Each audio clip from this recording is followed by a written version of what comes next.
Hi guys, today I'll be diving into the recent controversy surrounding PEGI and the hit indie game Balatro. So, if you haven't heard, PEGI has decided to maintain Balatro with an 18 plus rating. This ongoing rating controversy raises a big question. Why are some games with actual gambling mechanics rated suitable for children, while a roguelike card game is labelled as teaching gambling? Let's break it all down. But first, I would like to ask you guys to like, share and subscribe. Thanks. Balatro is a 2024 roguelike deck building game with a poker theme, developed by Local Tongue. Players use poker hands to score points and overcome blinds, incorporating strategic gameplay to enhance their deck through the acquisition of joker cards, tarot cards, planets, and basic cards.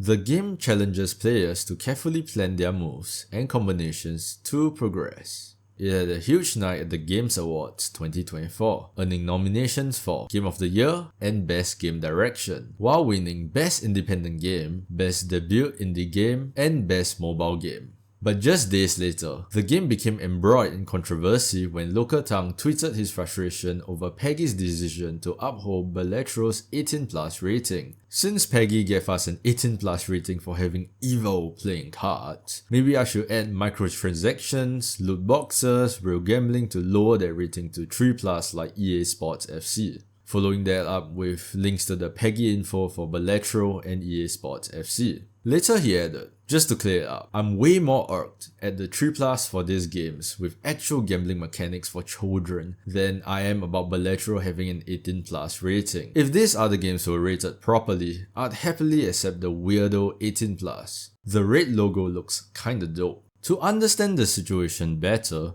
let's take a quick look at PEGI itself. The Pan-European Game Information is Europe's official video game rating system, established in 2003 by the Interactive Software Federation of Europe. Although the ISFE includes prominent gaming companies such as EA and Activision Blizzard, PEGI operates as an independent organization responsible for assigning age ratings to games across Europe. PEGI categorizes games into 5 age groups, with the system being managed by 2 independent regulatory bodies. NICAM handles ratings for PEGI 3 and PEGI 7, while the GRA oversees PEGI 12, 16, and 18.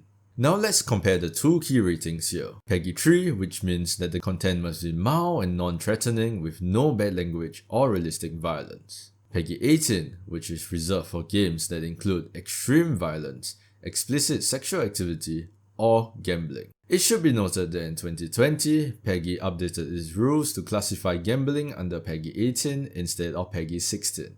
Games made before 2020 with gambling elements would not be affected by this change. So, why did Balatro get a PEGI 18 rating? From the website Local Tongue linked, it stated that the game explains what types of cards the player would need in order to play certain hands. Because these are hands that exist in the real world, this knowledge and skill could be transferred to a real-life game of poker. Here's where the double standard comes in. Games like EA Sports FC are rated PEGI 3 despite having loot boxes, a mechanic many compare to gambling. According to PEGI, this game offers players the opportunity to purchase in-game items in the form of an in-game currency, which can be used to purchase random card packs and other game items. The game can still be played without the need to purchase such items. So, why aren't loot boxes classified as gambling under PEGI's system? According to Dirk Bosmans, PEGI's Director General, the reason lies with how gambling is defined. Here's a statement he made in 2017. We cannot define what constitutes gambling. That is the responsibility of a National Gambling Commission. If a gambling commission would state that loot boxes are a form of gambling, then we would have to adjust our criteria to that. This aligns with the position of the UK Gambling Commission, which states, loot boxes do not meet the legal definition of gambling and are therefore legal for under 18-year-olds. The reason being that the concept of gaming operators taking player money in exchange for an unknown reward is not considered gambling because the player doesn't have the potential to get money back.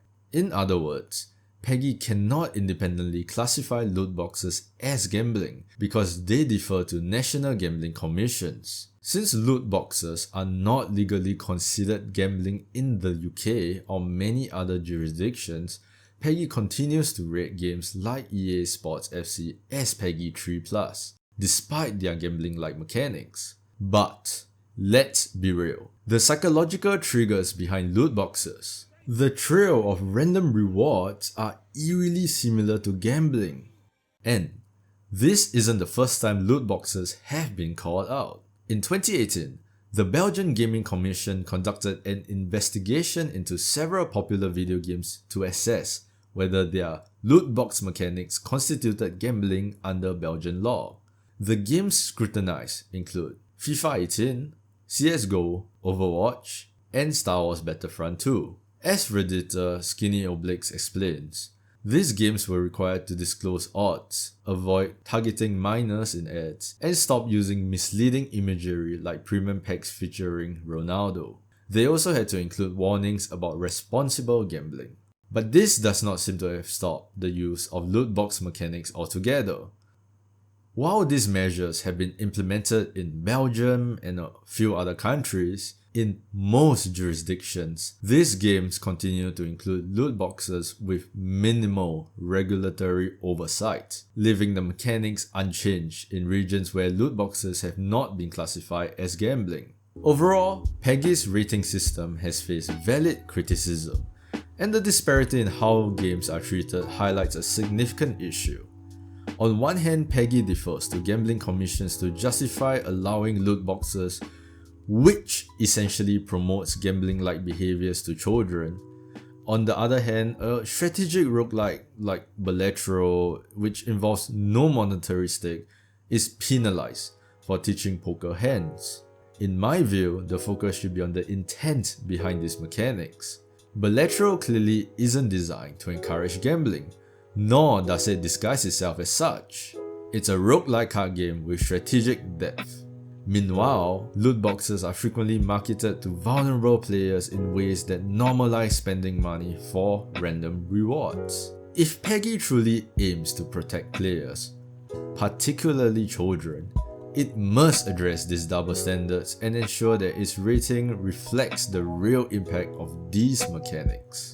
What are your thoughts on this controversy? I'd love to hear your opinions in the comments below. If you enjoyed this video, don't forget to like, share and subscribe for more content like this. Thanks for watching, and I'll see you in the next one.